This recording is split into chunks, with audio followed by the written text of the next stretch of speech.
પર્વત movie I produced it. Okay. તો એ movie વખતે બી આ બધા જ ફંડા ક્યાંક ને ક્યાંક મને કામમાં આવ્યા. સો કહેવાય ને કે બ્લેસિંગ ઇન ડિસગાઇઝ. મેં જ્યારે કરિયર સિલેક્ટ કર્યું હતું ત્યારે તો મને ખબર પણ નથી કે હું આગળ જઈને શું કરીશ. હવે સિચ્યુએશન એવી છે કે I am also life coach, I am helping people reduce weight અને I am also doing movies. તો આ બધું હું જે over a period of time શીખી છું એ મને ખરેખર અત્યારે ખૂબ કામમાં કે જે ફિલ્મનું ટાઇટલ ચેન્જ થયું, જી મહેકમાંથી એનું થયું છે રહસ્ય. Okay. He suggested the name. પહેલાં મહેક નામ હતું, એ પણ ઇટ વોઝ હિઝ થોટ. પછી સી માણસ છે ને જ્યારે રાઇટર પણ હોય, ડિરેક્ટર પણ હોય તો એ સ્ક્રિપ્ટ જોડે બહુ જ ટાઈમ વિતાવતો હોય છે. તો જ્યારે સ્ક્રિપ્ટમાં he wrote the script and we were going through the script, તો એ જ ફીલ થયું કે it becomes very natural or it becomes very easy or smooth. બહુ બધા હર્ડલ્સ શૂટિંગ વખતે, ઉત્તરાખંડ, મોન્સૂનનું સિઝન, હવે આ બધા ઘણા બધા હર્ડલ્સ આવ્યા હતા. તો તમે આટલું દૂર જાઓ છો એ પણ આટલા બધા ક્રૂ મેમ્બર સાથે. નાની ટીમ નથી, અમારી ટીમ મોટી ટીમ હતી. અને આટલા બધા દૂર જાઓ ને ત્યારે તો લેન્ડસ્લાઇડ્સ ને બહુ જ થઈ રહ્યા હતા. એટલે પહેલાં તો બધાના ફેમિલીમાંથી ફોન્સ આવ્યા કરે કે ભાઈ તમે જ્યાં જાઓ છો ત્યાં જોજો, લેન્ડસ્લાઇડ થઈ રહ્યા છે. પ્લસ આખું એક વિલેજ હતું જે વહી ગયું literally.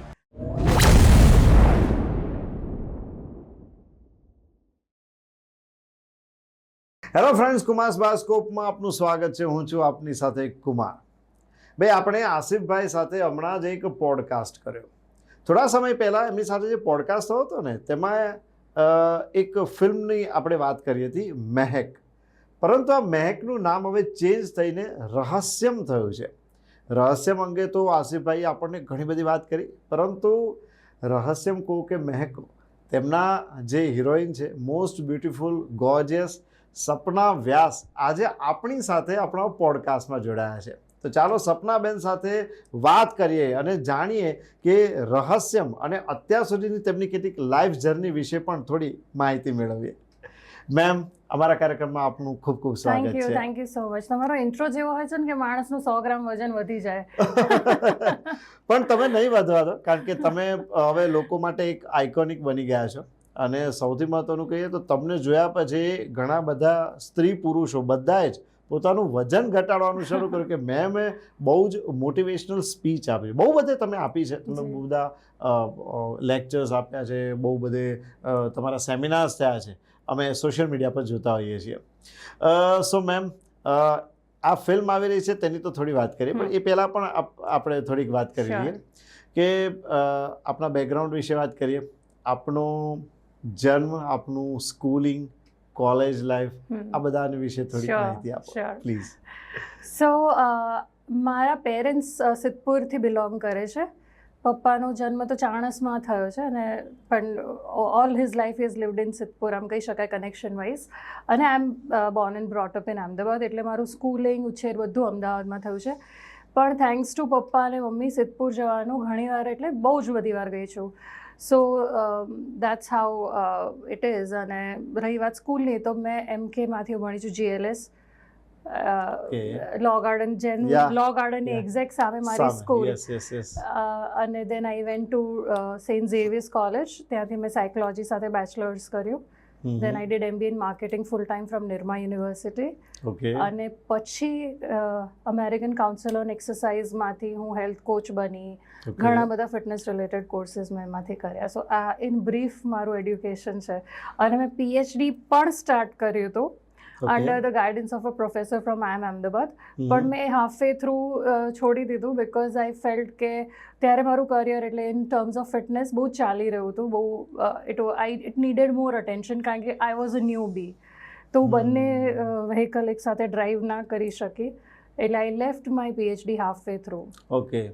Half doctor, not an issue.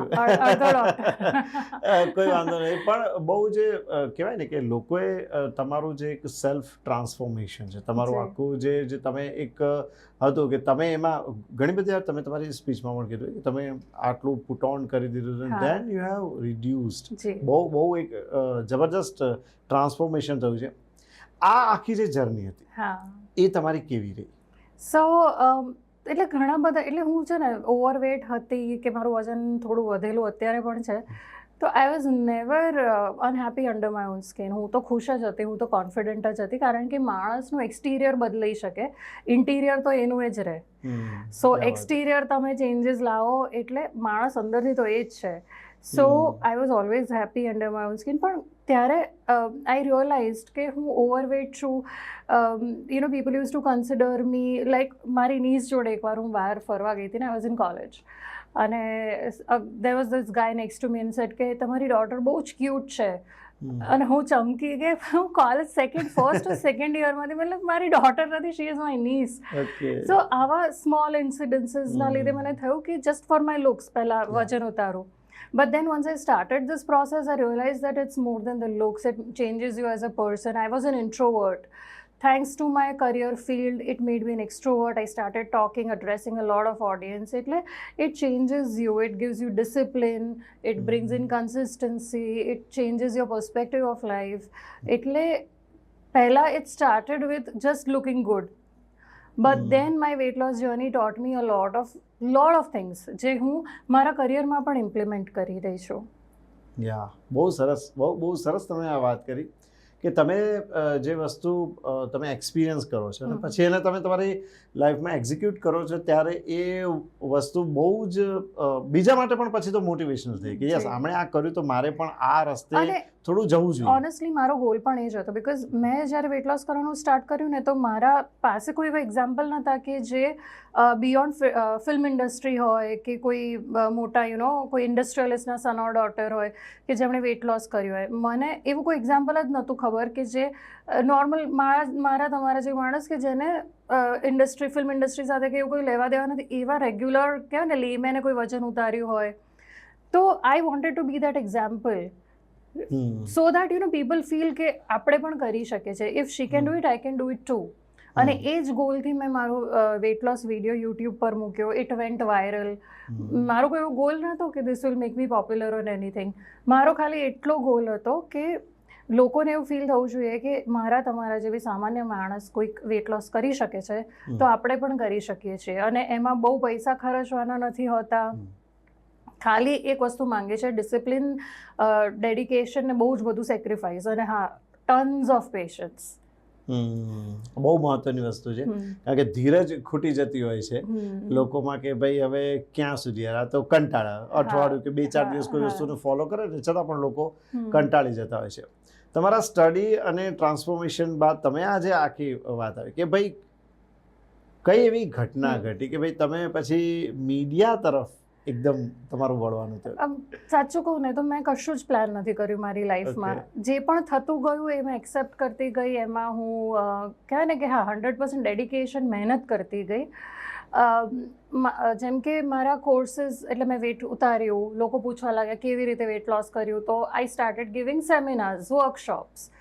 એના લીધે શું થયું કે મીડિયા સાથે મારો રેપો બનતો ગયો, કેમેરા ફ્રેન્ડલી થતી ગઈ. બાકી પહેલાં તો એવું થતું હતું કે કોઈ કોમ્પિટિશન હોય સ્કૂલની ને સ્ટેજ પર જવાનું હોય તો આખી ધ્રુજતી હોઉં, બોલી પણ ના શકું.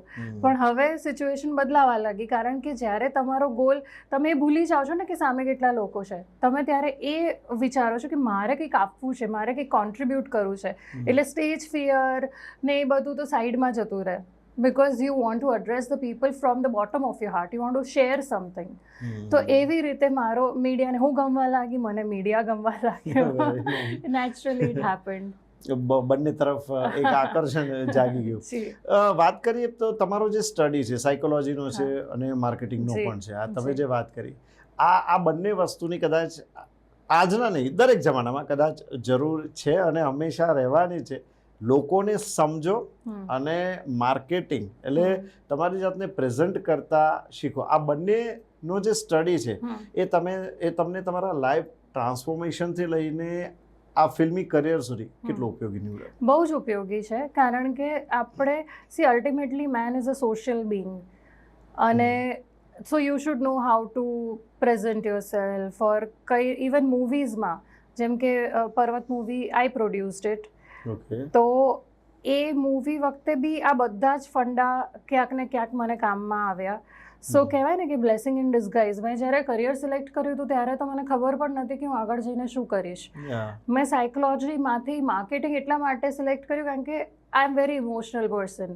હું કાઉન્સેલિંગમાં જ્યારે બેસું સબ્જેક્ટ્સ કે મારા ક્લાયન્ટ્સ સાથે, તો મને એટલું બધું એમનું ટ્રોમા કે એવું ફીલ થવા લાગે કે મને એવું ફીલ થયું કે ના, I should not go beyond this. એટલે મારે માસ્ટર્સ આમાં ના કરવું જોઈએ. I should widen my horizon અને let's go for something else. તો that's why I choose marketing. અને હવે સિચ્યુએશન એવી છે કે I am also life coach. I am helping people reduce weight અને I am also doing movies. તો આ બધું હું જે over a period of time શીખી છું, એ મને ખરેખર અત્યારે ખૂબ કામમાં આવી રહ્યું છે. અને આપણે એવું જ્યારે even my dad use to say this કે કોઈ પણ કંઈ પણ ભણેલું છે ને ક્યારે વેસ્ટ નથી જતું. કોઈ પણ તમે ચાહે એન્જિનિયરિંગ કર્યું હોય કે તમે કોઈ પણ ભણ્યા હોય, ક્યારે વેસ્ટ નથી જતું. લાઈફમાં ક્યાંક ને ક્યાંક તો કામમાં આવી જ જતું હોય છે. ભલે 2+2 4 થાય, એ કદાચ કામમાં ના આવે, પણ એ શીખ્યા એના જે ફંડામેન્ટલ્સ છે એ તમને કામમાં આવી જાય. So I don't know right now the exact terms that I might have studied, but એને હું ઇમ્પ્લિમેન્ટ જ્યારે કરવાની વાત આવે છે તો I understand a lot of things. So એ મને મજા આવી રહી છે. Right. So ultimately you are enjoying your life. આજે આખો પીરિયડ છે તમે બહુ જ એન્જોય કરી રહ્યા છો. 100%. બહુ જ આપની સાચી વાત છે. મારું પણ આ રીતનું જ રહ્યું છે આખું. અને અત્યારે હું મારા લાઈફનું જે પીરિયડ છે ને બહુ જ ખરેખર એન્જોય કરી રહ્યો છું. વાત કરીએ તમારી ફર્સ્ટ ફિલ્મની. તમે કીધું પ્રોડ્યુસ કરી, બરાબર થયું. હિતુ સર, આટલા ગ્રેટ એક્ટર, એમની સાથેનો તમારો એક્સપિરિયન્સ કેવો રહ્યો? યુઝ્યુઅલી લોકોનું એવું ડ્રીમ હોય કે હું 5-6 પિક્ચરો કરી લઉં, 6 પિક્ચરો કરી લઉં, પછી ક્યારેક કોઈક આવા મોટા નામ સાથે કામ કરવાનો ચાન્સ મળશે. સો આઈ એમ રિયલી બ્લેસ્ડ કે મારા પહેલા જ પિક્ચરમાં આટલા સારા કલાકાર સાથે કામ કરવાનો મને તક મળી. અને હી બ્રિંગ્સ ઇન અ લેગેસી. એ જે ફેમિલીમાંથી આવે છે અને એમણે જે જોયું છે, કારણ કે એ નાનપણથી જ ઓબ્વિયસલી એમના ઘરનું જે એન્વાયરમેન્ટ હોય કે એ જે રીતે શીખીને મોટા થયા છે, તો એમના પાસેથી આપણને શીખવાની તક મળે, તો એ લિટરલી ઇટ્સ અ બ્લેસિંગ. બિલકુલ બિલકુલ. હવે પહેલી મૂવી તમે આ રીતે પ્રોડ્યુસ કરી, કેવી ચેલેન્જીસ રહી હતી એ વખતની વાત છે? સારી વસ્તુ એ હતી કે અમારા મૂવીના ડિરેક્ટર છે આસિફ સિલાવટ. તો I have done my shows with him earlier. મારા ટોક શોઝ મેં એમના સાથે જ કર્યા છે. અને જ્યારે અમે લોકો વિચાર્યું કે અભી કુછ ઓર કરना, હવે ટોક શો તો કર્યો, હવે કંઈક વોટ ઇઝ નેક્સ્ટ. તો હી હેડ અ સ્ક્રિપ્ટ અને એના પર મને લાગ્યું કે હા, આપણે આને પ્રોડ્યુસ કરવા જેવી છે. તો એ એક વિશ્વાસ સાથે આઈ સ્ટાર્ટેડ વર્કિંગ વિથ હિમ. એટલે કહેવાય છે ને કે સાવ અજાણ્યા વ્યક્તિઓ સાથે કામ કરવા કરતાં I started working with somebody I knew. એટલે કોન્ફિડન્સ એમનામાં હોય, ફેથ એમનામાં હોય, અને he already had exposure of the industry. So મને એનો ફાયદો થયો. Okay. That I had somebody whom I could trust, whom I could work with easily. એટલે એ જે કહેવાય ને કે લોકોને કદાચ ઇનિશિયલી આ જ તકલીફ પડતી હોય કે પ્રોડ્યુસ તો કરવી છે, પણ what sort of director will I work with, કે what sort of writers will I work with. તો મારા માટે ઇઝ થઈ ગયું એ વસ્તુ. સો પછી એ તમારું એક જે કહેવાય ને કે મારે આસિફભાઈ સાથે જ વાત થઈ કે પછી એક ટીમ બને છે, ટીમ સાથેનું એક ટ્યુનિંગ થાય છે, એક બોન્ડિંગ બનતું હોય છે, અને એ પછી એ બાદ તમે બીજો પ્રોજેક્ટ, ત્રીજો પ્રોજેક્ટ, એ રીતે આગળ વધતા હો છો. હવે એ ફિલ્મ, તમારી ફર્સ્ટ ફિલ્મ બાદ જો વાત કરીએ તો હવે જે વાત આવી રહી છે મુખ્ય આપણી, કે જે ફિલ્મનું ટાઇટલ ચેન્જ થયું, મહેકમાંથી એનું થયું છે રહસ્ય. ઓકે, બહુ સરસ એક સંસ્કૃત નામ જેવું લાગી રહ્યું છે ને. બહુ સરસ રીતે તમે લોકો આ નામ તમે સુજાડ્યું, આસિફભાઈનું હતું કે કોઈ ફિલ્મની કોઈ ક્રૂ મેમ્બરે કોઈ કર્યું કે સર આવું કરીએ તો કેવું? ના, it was his brain child. He suggested the name. પહેલા મહેક નામ હતું, એ પણ ઇટ વોઝ હિઝ થોટ. પછી માણસ છે ને, જ્યારે રાઇટર પણ હોય, ડિરેક્ટર પણ હોય, તો એ સ્ક્રિપ્ટ જોડે બહુ જ ટાઈમ વિતાવતો હોય છે. સો એ તમને ઉગે, એ તમને કન્વિક્શન એ ડિરેક્ટરને જ થઈ શકે કે રાઇટરને જ થઈ શકે કે આ સ્ક્રિપ્ટ સાથે હું આટલું રહ્યો છું, મેં બનાવી છે, મારા મગજમાં પાત્રો છે, અને એના પરથી મને આ નામ ઉગે છે. એ ક્લિક થઈ જાય બસ. પછી એ એવું નામ હોય ને કે એના આગળ તમે ના ચર્ચા કરી શકો, ના વિચારી શકો, કારણ કે એ બસ એ લોક થઈ જાય, કારણ કે એ એને જસ્ટિસ આપે છે. સો અને મૂવી મેકિંગ છે ને, એ ટીમ ગેમ છે. આમાં કોઈ એવું ના કહી શકે કે ઇટ્સ જસ્ટ મી, તો મૂવી મેકિંગ ના થઈ શકે. સો જે તમે વાત કરી ને કે what what was easy for me or how was my journey as a first time producer, તો ધીસ ઇઝ ધ આન્સર કે this is a team game. મને લકીલી આસિફ જોડે મારી ટ્યુનિંગ પહેલેથી હતી with my shows and all, તો it created this good track. અને પછી અમે લોકોએ જે પણ આર્ટિસ્ટને સાથે જોડ્યા કે જે પણ ટીમ મેમ્બર્સ જોડ્યા, એ ધીરે ધીરે ધીરે it gave us the comfort કે ના, આ લોકો આપણા પ્રોજેક્ટનું સારું ઈચ્છે છે, કે they will lift this project as their own. So એવી જ રીતે રહસ્યમાં જ્યારે અમે લોકો કાસ્ટિંગ કરી રહ્યા હતા, કે because I am the creative head also in this project Rahasyam, તો જ્યારે સ્ક્રિપ્ટમાં he wrote the script and we were going through the script, તો એ જ ફીલ થયું કે it becomes very natural or it becomes very easy or smooth. Easy તો કંઈ જ નથી હોતું લાઈફમાં, પણ આપણને ઇઝી એટલે લાગે છે કારણ કે આપણે એ વસ્તુ સાથે રહી ચૂક્યા છીએ, કે એ પ્રોસેસને એન્જોય કરી રહ્યા છે. આસિફભાઈ સાથે મારે વાત થઈ હતી લાસ્ટ પોડકાસ્ટમાં, અને તમારી સાથે પણ એ જ વસ્તુ થોડીક ચર્ચા કરીશ. બહુ બધા હર્ડલ્સ શૂટિંગ વખતે, ઉત્તરાખંડ, મોન્સૂનનું સિઝન, હવે આ બધા ઘણા બધા હર્ડલ્સ આવ્યા હતા, પણ ભગવાને કહેવાય ને કે આશીર્વાદ પણ તમારી સાથે રાખ્યા. હર્ડલ્સ હતા, સામે એમણે મોસમ પણ તમારા માટે ક્લિયર કરી દીધો. ના, 100%. શું કહેશો આના વિશે? બિકોઝ એક તો તમે આટલું દૂર જાઓ છો, એ પણ આટલા બધા ક્રૂ મેમ્બર સાથે. નાની ટીમ નથી, અમારી ટીમ મોટી ટીમ હતી, અને આટલા બધા દૂર જાઓ ને ત્યારે તો લેન્ડસ્લાઇડ્સ ને બહુ જ થઈ રહ્યા હતા. એટલે પહેલાં તો બધાના ફેમિલીમાંથી ફોન્સ આવ્યા કરે કે ભાઈ તમે જ્યાં જાઓ છો ત્યાં જોજો, લેન્ડસ્લાઇડ થઈ રહ્યા છે. પ્લસ આખું એક વિલેજ હતું જે વહી ગયું લિટરલી, એક અરાઉન્ડ, પણ it was 400 kilometres away from where we were. એટલે આવા બધા તમને ન્યૂઝ મળતા હોય, અને તમારું ફેમિલી અહીંયા અમદાવાદમાં બેસીને કે ગુજરાતમાં બેસીને ચિંતા કરતું હોય, અને બધા અમુક કાસ્ટ અને ક્રૂ મુંબઈના હતા તો ત્યાંથી ફોન્સ આવે. પણ અમે જ્યારે કામ કરી રહ્યા હતા, તો we just had this faith in our heart કે આપણે સારું કામ કરવા જઈ રહ્યા છે, ભગવાન is going to be with us, just let's work. Okay, teaser જોયું, બહુ સરસ છે.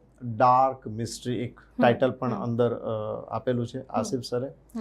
અને મેં આસિફ સરની પણ વાત કરી કે મને તો લાગે છે કે ઉત્તરાખંડનું જે માહોલ છે ને, જે લોકેશન છે ને, કદાચ આ ફિલ્મ સાથે બહુ જ ફિટ બેસતું હોય છે. અને એનું જ રીઝન છે ને કે અમે ત્યાં શૂટ કર્યું, because we wanted naturally beautiful place, કે જ્યાં આવું મિસ્ટીરિયસ થોડું લાગે, જ્યાં વાદળો લિટરલી તમે ઊભા હોય ને તમારી આજુબાજુ વાદળો હોય.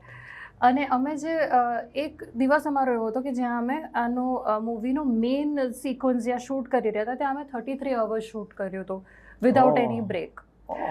અને it was very difficult, because આગલા દિવસ સુધી મને તાવ હતો, એ દિવસે પણ મને તાવ હતો. અને જે મારું મર્ડર સિક્વન્સ છે, એટલે મારે ફ્લોર પર સુવાનું છે, and I am wearing a one piece and sleeping on the floor, અને ફ્લોર એટલું ઠંડુ, બિકોઝ અમે પેલેસમાં શૂટ કરી રહ્યા હતા. દેટ ઇઝ અ પેલેસ, એટલે હિસ્ટોરિક જગ્યા, એટલે વધારે ઠંડુ, વધારે પેલું કહેવાય ને કે ઠંડુ ફીલ થાય, આખું વુડન ફ્લોર. અને હું એક તો તાવ, ડોલો ખાઈને ડોલી રહી હતી, અને નીચે આખું ઠંડુ.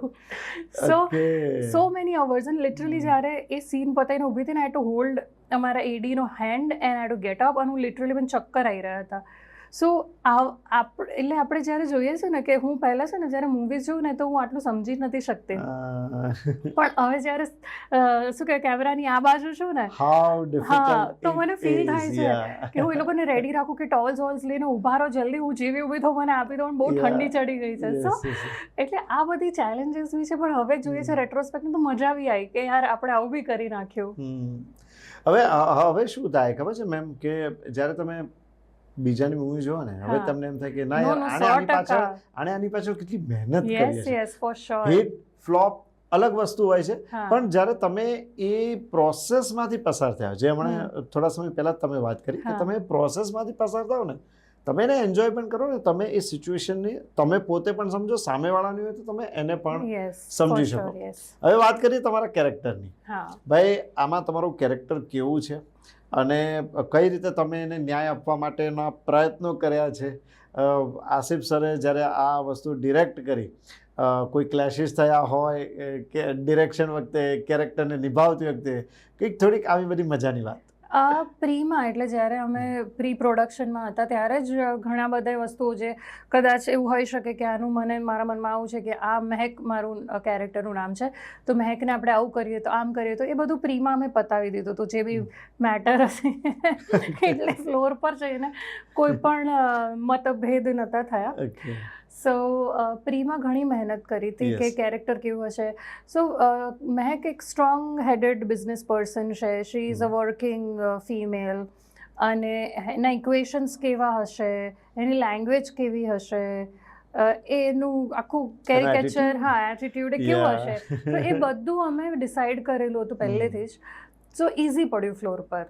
મને નથી લાગતું બહુ મહેનત કરવી પડી હોય તમારે. એ એટીટ્યુડ, એ બિઝનેસ વુમન ઓલરેડી છો જ, એવું નથી લાગતું? સાચું કહું, આપણે જે કહીએ છીએ ને એના કરતાં પાત્ર ઘણું જુદું માંગી લેતું હોય છે.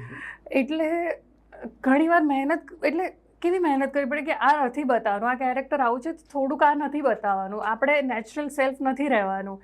આના પહેલા મેં જે કેરેક્ટર કર્યું રાહત ઇન પર્વત મૂવી, તો એ પણ એક સ્ટ્રોંગ ફિમેલ હતી. તો હવે પહેલા તો આ બંને એકદમ જુદા બતાવવાના છે કારણ કે દે આર ડિફરન્ટ પીપલ. એટલે રાહતનું સહેજ પણ ગ્લિમ્સ મહેકમાં ના આવી જોઈએ.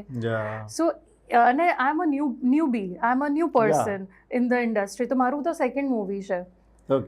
તો મારે એ વધારે ટાસ્ક રહે કે ભાઈ મારે જુદું બતાવવાનું છે, મારે અલગ કરવાનું છે, તો હું કેવી રીતે કરીશ.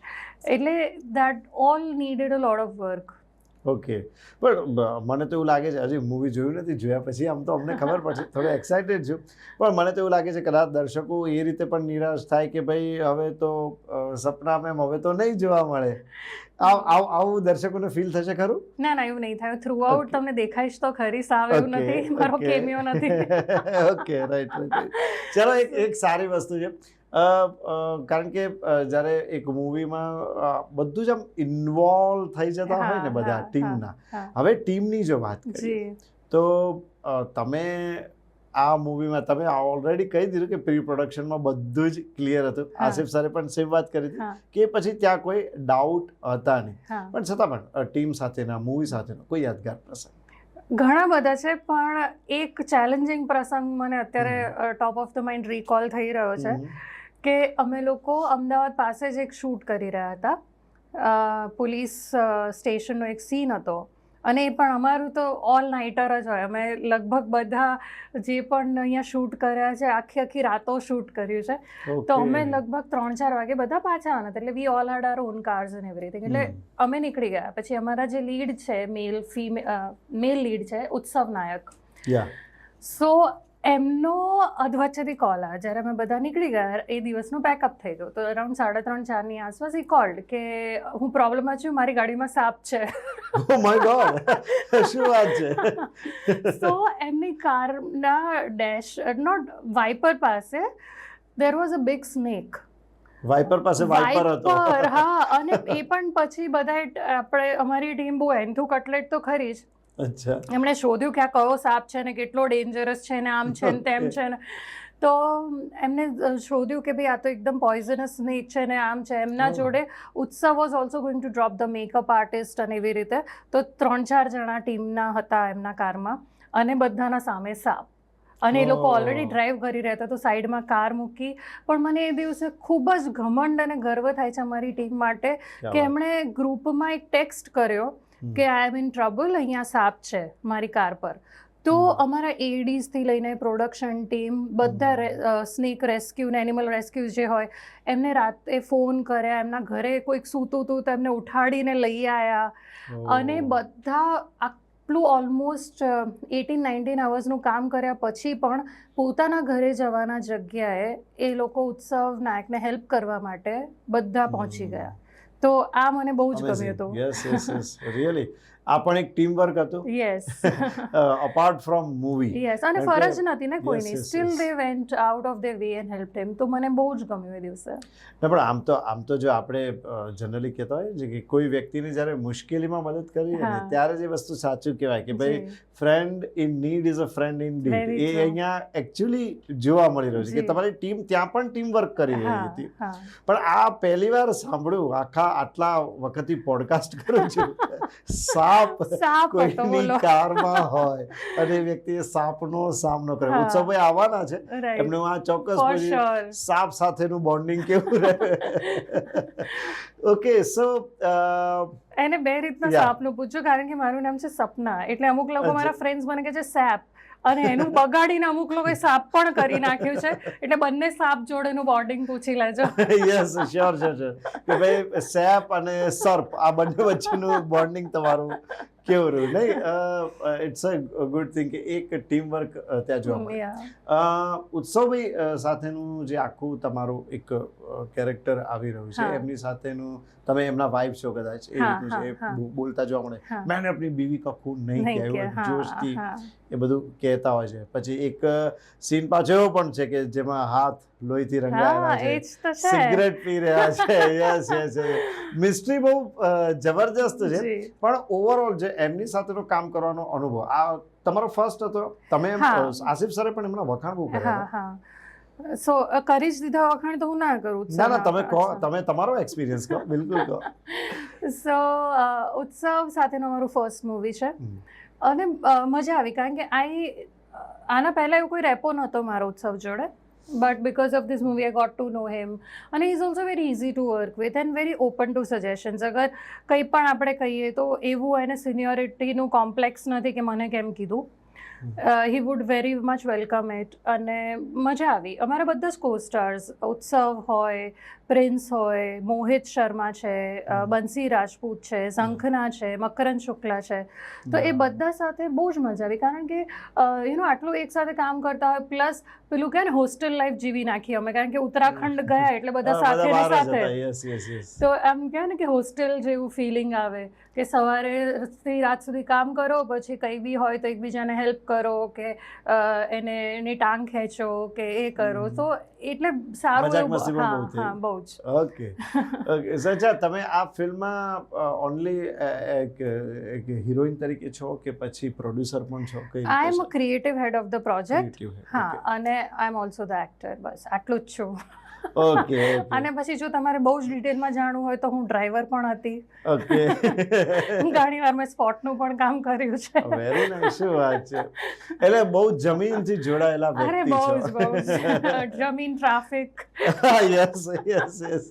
કારણ કે આ બધા અનુભવો હંમેશા વ્યક્તિના જીવનમાં આવતા હોય હા. છે. પણ તમને નથી લાગતું કે વ્યક્તિ આવા અનુભવો લેવા જોઈએ? યાર, તમે માત્ર ચલો, તમે એક પર્સનાલિટી છો, લોકો તમને ઓળખે છે, ઇન્ફ્લુએન્સર છો, પણ એ વ્યક્તિને ક્યારેક આવા કામ કરવા પણ ગમતા તો હોય. આવા કામ એવું કશું હોતું નથી. Exactly. તમને મજા આવે. મારો પ્રોજેક્ટ છે પહેલી વસ્તુ, અને મેં તો મજાથી કર્યું છે. હું તમારા સાથે પણ જે કહી રહી છું એ તો આ હસવાની વાત છે, કે મજાની વાત છે. બાકી આ મારો પ્રોજેક્ટ છે, અને મેં દિલથી જીવ્યો છે અને જીવી રહી છું. એટલે મેં કોઈના પર કોઈ ઉપકાર નથી કર્યો. આ મારો પ્રોજેક્ટ છે, મારું કામ છે, અને હું આને ગર્વથી જોડાઈ છું. મને તો બહુ જ મજા આવી છે. અને જ્યારે કોઈ માણસ એવું વાત કરતો છે ને કે હું તો ઇન્ફ્લુએન્સર છું, કે હું તો આમ છું ને હું તો તેમ છું, તો હંમેશા છે ને જીવનમાં એક વસ્તુ યાદ રાખવી, કે જીવન છે ને એક ચકડોળ જેવું છે. તમે ક્યારેક ઉપર હશો, નીચે તો આવવાના જ છો. અને નીચે છે તો પાછા ઉપર પણ હા. જવાના જ છે. પણ તમે તમારી માણસાઈ ના મરી જવી જોઈએ. જ્યારે હું ઘણા લોકોને એમ, હજુ તો આજકાલના મને એવું થાય કે એમ 100K 200K ઇન્સ્ટા ફોલોઅર્સ થયા હોય ને ટોક ટુ માય મેનેજર ને બધું કહેતા હોય છે, તો મને એવું થાય કે યાર શું કરવા? આ કંઈ લાઈફ લોંગ નથી રહેવાના. તમે સમજો, ઇન્સ્ટાગ્રામ, તમારું અસ્તિત્વ, ઇન્સ્ટાગ્રામ હટાવી દો તમારા જીવનમાંથી તો તમારું અસ્તિત્વ શું છે? કશું એ નહીં. તમારું સાચું અસ્તિત્વ છે. તમારા ફોલોઅર્સ છે, આ બધું બબલ છે. એક દિવસ બસ થઈ જશે, કે અને તમારા 200K છે, કોંગ્રેચ્યુલેશન્સ. પણ જ્યારે રિયલમાં તમને કોઈ માણસ મળે છે, તમારા સાથે 5 મિનિટ વાત કરે છે, અને તમે બોલો ને પૈસા પડી જવાના હોય, તો એ 200K ને શું કરવાના? સો તમે જે છો એને માણો, એન્જોય કરો. You should be celebrated rather then being a celebrity. ક્યાં વાત છે. બહુ બહુ સરસ આ તમે વાત કરી. તમે જેવા છો ને એવા જે તમે ખરેખર જો રજૂ થાવ ને, તો એ તમારા માટે નહીં, એક કોઈ પણ વ્યક્તિ માટેની આ વાત છે, કે એ કોઈ પણ વ્યક્તિ માટે એ બેસ્ટ રહેશે. અચ્છા, હવે વાત જે કરી કે જ્યારે લેન્ડસ્લાઇડ્સ ને બધું થયું ક્યારેક એવો ડર આવી ગયો 100% કેમ ના લાગે? શું થશે યાર, એક જ આટલું જીવન બધું છે. કર્યું છે. યસ 100% ડર તો લાગે જ. ઇનફેક્ટ અમે જ્યારે શૂટ માટે પણ જઈ રહ્યા હતા તો ત્યાં લેન્ડસ્લાઇડ થઈ જ ચૂકી હતી. આટલો જ રસ્તો બાકી હતો એક સાઈડનો, એક સાઈડ નહોતો. આવા રસ્તા પરથી બી અમે પાસ થયા છે, પણ આ તો મેં પપ્પા કે કોઈને નથી કીધું, કારણ કે જો કહું તો પાછી જ બોલાઈ લે કે બગર નથી કરવું, આવી છે બેટા આપણે ચાલશે. સાચી વાત છે. યસ તો આવું પણ અમે અનુભવ્યું છે. એટલે રિસ્ક સે હી ઇશ્ક હે, કે રિસ્ક હે તો ઇશ્ક એવું કહેવાય ને. યા વેરી રાઈટ. અચ્છા, હવે આની વાત કરીએ. મૂવીમાં જે તમે કહી રહ્યા છો ડાર્ક મિસ્ટ્રી આવી રહી છે, આસિફ સરે પણ બહુ જ સરસ રીતે આ વસ્તુને નેરેટ કરી હતી. હું તમને પણ પૂછી રહ્યો છું કે આ મૂવી શું તમને લાગી રહ્યું છે કે ખરેખર એક માઇલસ્ટોન સાબિત થશે? કારણ કે ગુજરાતી મૂવીઝમાં આટલી બધી મિસ્ટ્રી લેવલ ઉપર આટલા બધા મૂવીઝ બન્યા હોય એવું બહુ છે ને, બહુ ઓછા દેખાય છે. ઘણી વાર કેવું હોય કે તમારે કોઈ વસ્તુને પુશ કરવી પડતી હોય કે અમારું લઈ લો બહુ અચ્છા હે, અમારી લારી પર સૌથી બેસ્ટ મળશે, આ વસ્તુ લઈ જાઓ. અને ઘણી વસ્તુ કેવી હોય કે તમને અંદરથી ફીલ થાય. તમને જ્યારે પ્રોજેક્ટ થઈ રહ્યો હોય કે વસ્તુ બની રહી હોય ને, તો તમને અંદરથી ફીલ થાય કે યાર આ કંઈક છે, આનામાં કંઈક તો પોટેન્શિયલ છે. અને હું સાચે દિલથી કહું છું કે આ મૂવીમાં 100% એવું પોટેન્શિયલ છે કે અમારે ધક્કા મારીને વેચવું, પુશ નહીં કરવું પડે. અંદરથી ફીલ થાય છે કે આ ચમકશે. અને તમે કીધું ને કે ગુજરાતી મૂવીઝ માટે માઇલસ્ટોન બનશે, એનું રીઝન એ છે કે અત્યારની જે જનરેશન છે, જેને આપણે જેનઝી કહીએ છીએ કે મિલેનિયલ્સ ઇવન, તો they want to see something which is not the usual comedy કે એકનું એક ટિપિકલ ગુજરાતી સ્ટોરી. કારણ કે આપણે બધા ઇવોલ્વ થઈ ચૂક્યા છે. આપણે કોરિયન ડ્રામાસ જોઈએ છે, આપણે હોલિવૂડ મૂવીઝ જોઈએ છે, આપણે OTT પ્લેટફોર્મ પર કોઈ પણ લેંગ્વેજની મૂવીઝ જોઈએ છે ડબ કરેલી. સો આપણે બધું જ વર્લ્ડ સિનેમાથી એક્સપોઝ છીએ, રાઈટ? સો આ પણ એ જ લેવલની મૂવી છે કે એક પેલું કહે ને ટિપિકલ ઢાંચો, કે અમે આખા ગામના સંસ્કારનો બોજો લઈને આ પિક્ચર નથી બનાવ્યું. આ એવું મૂવી છે કે જે વર્લ્ડ ઓડિયન્સને, અને હું ટોલ ક્લેમ કરી રહી છું, પણ જો બહારના લોકો જોશે ને, ચાહે નોન ગુજરાતીઝ હોય કે ઇવન ઇન્ડિયાની બહારના હોય ને, ડબ કરીને જોશે ને, તો ઇવન દે વિલ, એટલે ડબ હિન્દી કે ઇંગ્લિશ લેંગ્વેજમાં જોશે ને, તો દે વિલ એન્જોય. એવું નહીં લાગે કે અરે ગુજરાતી પિક્ચર છે, એવું કોઈ નહીં કહે. આ મારો ટોલ ક્લેમ છે. પણ આપણે જોઈશું હવે મારી પણ અંબાલાલ કાકાના જેમ ભવિષ્યવાણી કેટલી સાચી પડે છે એ આપણે જોઈશું. ના 100% મને લાગી રહ્યું છે. જે રીતે આસિફભાઈ સાથે વાત થઈ હતી મારી, અને મેં તો આસિફભાઈને ત્યાં કીધું કે તમે જે રીતે વાત કરી ને, પછી મને એવું લાગે છે કે મારે ક્યાંક બ્લેકમાં ટિકિટ ના ખરીદવી પડે. હું લાઇનમાં ઊભો મારો વારો આવે ને પેલો ટિકિટ બારી બંધ કરી દે કે ભાઈ હવે ટિકિટ ખલાસ થઈ ગઈ છે, અને બહાર કોઈક વેચતો ભાઈ કંઈ નહીં 100 રૂપિયા વધારે લઈ લે પણ મને ટિકિટ આપી દે. સો ડેફિનેટલી આઈ વિશ કે તમારી આ મૂવી બહુ જ હિટ જાય. છેલ્લે અમારા દર્શક મિત્રોને તમે કંઈક આ મૂવી વિશેની. So this is a dark thriller murder mystery, જેમાં એક વ્યક્તિનું મર્ડર થઈ જાય છે અને સદનસીબે વ્યક્તિ હું જ છું. સો જોવાનું એ છે કે મરી તો હું જાઉં છું, મર્ડર મારું થાય છે, પણ મારે છે કોણ, હુ ઇઝ ધ મર્ડરર. અને you would enjoy it because અમે એક વર્લ્ડ સિનેમા, વર્લ્ડ ક્લાસ લેવલનું મૂવી બનાવવાની કોશિશ કરી છે, જે જેનઝી, મિલેનિયલ્સ ને યંગ એટ હાર્ટ બધાને ગમશે. આ અમારો બહુ ડિફરન્ટ પ્રયાસ છે, અને દિલથી મને એવું લાગે છે કે તમને ગમશે જ. સો એક અટેમ્પ્ટ કે એક ટ્રાય જરૂર કરજો. તમારા સમય, તમારા પ્રેમની કદર અમે કરીએ છીએ, એટલે એવું તો પિક્ચર બનાવ્યું છે કે તમે એન્જોય કરશો જ. તમને એવું નહીં લાગે કે યાર ધક્કો પડ્યો. ના, ટેમ્પ્ટ થશે લોકો. ડેફિનેટલી અમારી કુમાસ બાયોસ્કોપની ટીમ તરફથી પણ તમને ખૂબ ખૂબ શુભેચ્છાઓ. અને આસિફ સરે મને ઓફિશિયલી પરમિશન આપી છે તમારું ટીઝર ટ્રેલર અમારા કુમાસ બાયોસ્કોપ પર મૂકવા. એટલે એ રીતે હું પણ બહુ જ ખુશ છું કે ભાઈ એક ટીઝર, એક ટ્રેલર મારે મારા જે પોડકાસ્ટ ચેનલ છે એની પર મારે પણ મૂકવાનું છે. સો મેમ, તમે અમારી સાથે જોડાયા અને તમે ટાઈમ આપ્યો એ બદલ તમારો ખૂબ ખૂબ ધન્યવાદ. ઓનેસ્ટલી કહું, it's not giving time or anything. મને બહુ મજા આવી છે. Thank you so much. Very productive time, very lovely question. So મને બહુ મજા આવી. Thank you for having me as a guest. Thank you. Thank you so much ma'am.